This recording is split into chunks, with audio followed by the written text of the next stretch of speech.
quoi. Non, non, non. Mais si c'est de ta faute, tu fais des reconnaissances, tu fais un parcours, tu vois même pas que la nuit ils sont venus couper des arbres. On a cherché, il était... Non, je vais pas tomber dans le trou ici quand même. Donc je croisais les mains pour aller chercher. Et j'étais là comme ça en train de...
At som malalaki.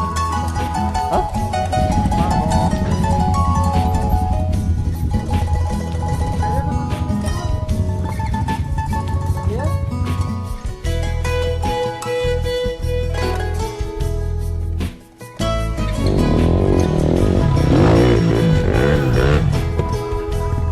Le bon était tombé. Et on a cherché, où est-ce qu'il est passé, Charles? On a cherché, il était... La merde quoi.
vaviray niazakazatavy ny tsy fantatro hoe nahoana hira hira hira hira hira hira hira hira hira mafy hoanareo manatriketo hira hira hira hira hira hira hira hira hira mafy hoanareo manatriketo